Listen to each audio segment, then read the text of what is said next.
দেখো পোলা পানের মন বাদা ফেসবুকে এখন মোবাইলে চ্যাটিং কইরা কাটায় সারাক্ষণ।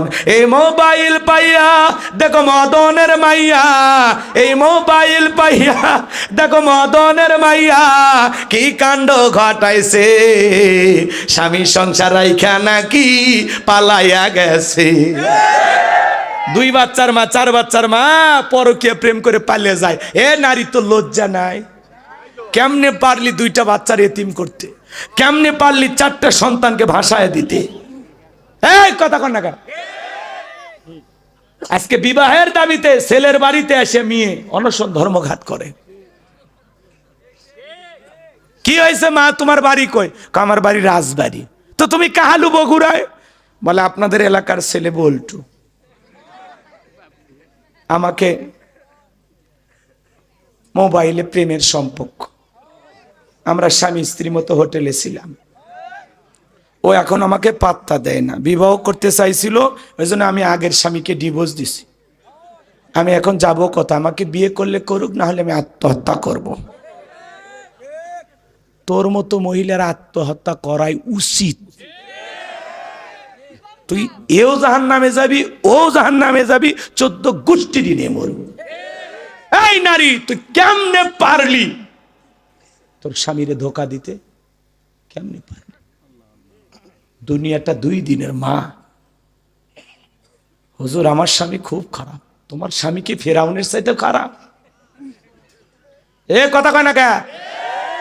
ফিরাউনের সংসার করে আসিয়া যদি আল্লাহর এত প্রিয় হতে পারে, জান্নাত দেখতে দেখতে মৃত্যুবরণ করতে পারে, হে নারী তোমার স্বামী কি ফিরাউনের চাইতেও খারাপ? হাতে পায়ে পেরেক মারছে, কত কষ্ট দিছে। কই তোমার স্বামী তো এরকম করেনি? তোমার হাতটা জোরে যদি ধরে, ছাড়িয়ে দাও তো, বাপ রে বাপ, ডাকাতের মতো হাত ধরছে। আর প্রেমিক যদি হাত ধরে রক্ত বের করে ফেলে দেয়, তাও বলে তুমি চাইলে আমার তো কলিজাটাও কেটে দেব। ওরে শালি, এরকম আছে না? নাই। আজকে সমাজে পরকীয়ার অভিশাপে দেশটা ধ্বংস হয়ে যাচ্ছে। কথা কন ঠিক না? তাহলে কি কি মনে আছে? স্বামী সংসার রাইখা নাকি পালাইয়া গেছে, ও দেশে মোবাইল আইছে, চিঠি বন্ধ হইয়াছে, দিওয়ানা বানাইছে, পোলা মাইয়ার মনের কথা ভাসে বাতাসে। ও দেশে টিকটক আসিয়া সব গেল ভাসিয়া। টিকটক চেনেন না? টিকটক ভিডিও করে মহিলা, নুডলস রান্না করে, বলে হ্যালো বন্ধুরা দেখেন কিভাবে নুডলস রান্না করতে হয়।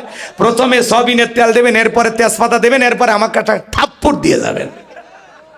যার বউ টিকটক করে, যুবক, যার বইয়ের ছবি ফেসবুকে ছাড়ছো, তোমার রুচিতে সমস্যা। তোর মগজে কুত্তে পেশাব করছে। আমার বইয়ের ছবি ফেসবুকে দেব? বউ হলো পার্সোনাল জিনিস, পাবলিসিটি করার জিনিস না। বউ ঢাকে রাখার জিনিস, মানুষকে দেখানোর জিনিস নয়। কথা বলে যারা বেপরদায় বউকে নিয়ে ঘোরাফেরা করে, সাবধান হয়ে যান, ভালো হয়ে যান। খবরদার, বউকে ভাবে আলগা করে মানুষকে দেখায় না। আল্লাহ হেদায়েত দান করুক। শেষ করবো? জি জি। আপনার কষ্ট হলে শেষ করেন। একজন মুমূর্ষু রোগী মানে আছে ভাই, একটা বন্ধু আছে, আর আপনার শেষের আগে 1 মিনিট একটু সময় দেবেন সব।